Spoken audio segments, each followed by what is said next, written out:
Getting a train ran on me has honestly lost its appeal. Like, I used to love getting blown out by an entire friend group. My OnlyFans got deactivated this morning. I think this is a good reminder that even a creator like myself, who follows all the rules, who's very mild on the platform, so to speak, has had their funds frozen and all of their tens of thousands of followers that they've worked 3 years for just kicked to the curb. Ladies with an OF, this is for you. If you have an OF, you know what I'm talking about. Good luck filing your taxes this year. I went to file mine yesterday. Boy, did that kick me in the ass. I had an idea that I'd be paying back in taxes, but I had no idea I was going to be paying that much.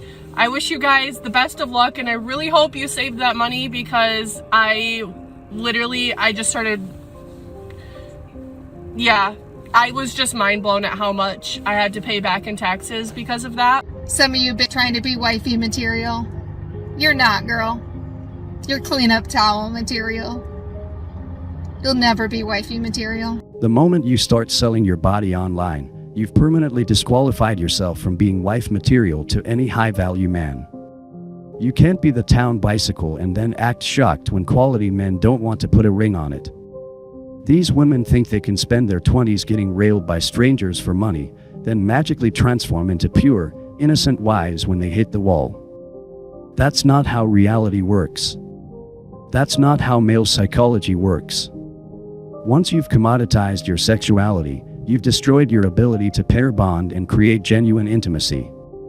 No self-respecting man wants to marry someone who's been used by hundreds of other men for the price of a happy meal.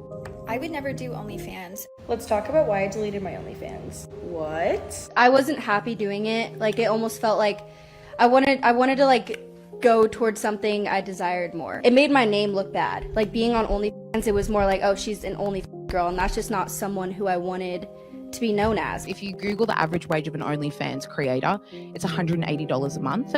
I did OF and I regret it badly. These women destroyed their reputation, ruined their marriage prospects, and traumatized their future children for less money than a part-time job at McDonald's. They fell for the feminist lie that selling your body is empowering, that being a digital prostitute makes you a boss babe, that degrading yourself online is somehow liberation. Now they're facing the consequences and realizing they got scammed by the system that convinced them to destroy themselves for pocket change. I literally hate You guys, I don't know how to tell you this, but I think I'm gonna need to divorce my husband. Soon-to-be ex-husband just pulled up to my house in a brand new truck, and I'm not really sure if I'm sad about it or if I'm mad about it. There's a little bit of both happening there, because a brand new truck really mattered more to this man than his marriage. I'm gonna cry. I've just realized that I have become a single 30-year-old mom who's driving in a Dodge Caravan, checking out other men while driving in a subdivision. This is where all the bad choices lead. This is the final destination of the modern woman's journey. She's 30, single, a mother, driving a minivan, and crying about her life decisions. This didn't happen to her, she chose this path. Every decision that led to this moment was hers. The OnlyFans account, the casual relationships, the divorce, the poor financial planning, all of it was her choice. But notice how she's still framing herself as the victim, like life just happened to her, instead of acknowledging that she's reaping what she sowed. You have some guys saying that women always regret the choice to divorce their husbands. Like, later on, they always regret it.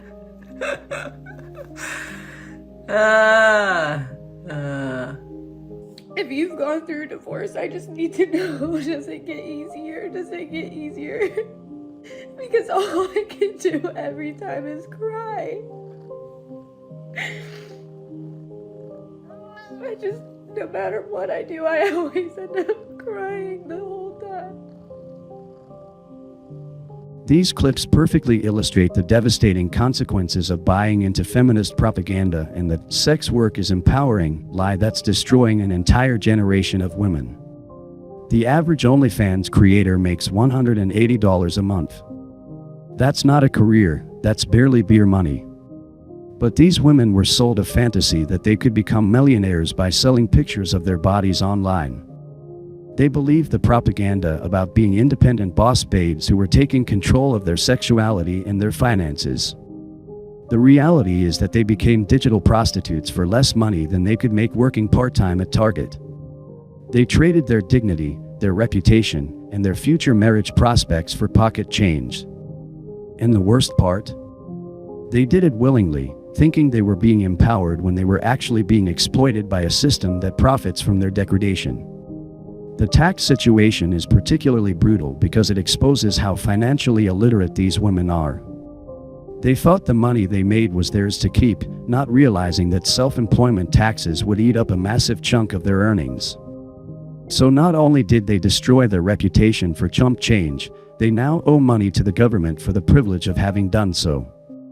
But the financial cost is nothing compared to the relationship cost. The woman who says she'll never be wifey material is stating an objective fact. High-value men don't marry women who have sold their bodies online. Period. It's not about judgment or morality, it's about basic male psychology and the reality that men invest in women who have demonstrated the ability to be loyal and exclusive. When you've literally had sex with strangers for money, you've proven that your sexuality is for sale to the highest bidder. No man wants to commit his resources, his time, and his future to someone who has demonstrated that level of promiscuity and poor decision-making.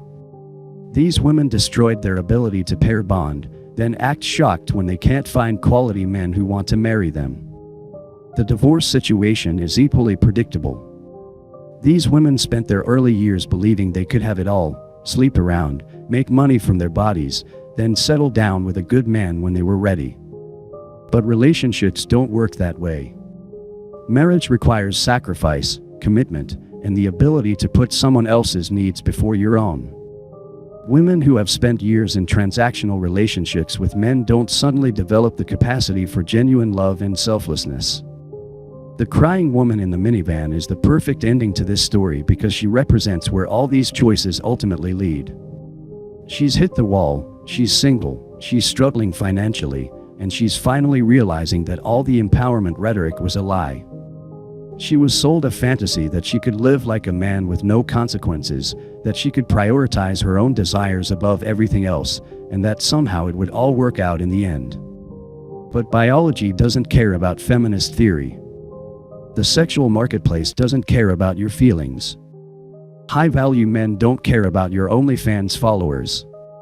They care about finding a woman who can be a good wife and mother, who has demonstrated loyalty and good judgment, who brings value to their lives rather than just taking from them. The truth is that these women had choices, and they made the wrong ones repeatedly. They chose short-term gratification over long-term stability. They chose validation from strangers over building real relationships. They chose money over reputation. They chose feminism over femininity. Now they're facing the consequences of those choices, and instead of taking responsibility, they're still playing the victim card.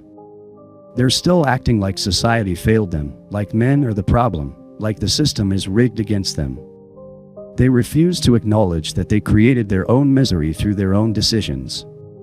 This is what happens when an entire generation of women is raised to believe that actions don't have consequences, that they can live however they want without paying the price, that traditional values are oppressive rather than protective. They were told that being a wife and mother was beneath them, that casual sex was empowering, that selling their bodies was liberation. The market has spoken. The results are in.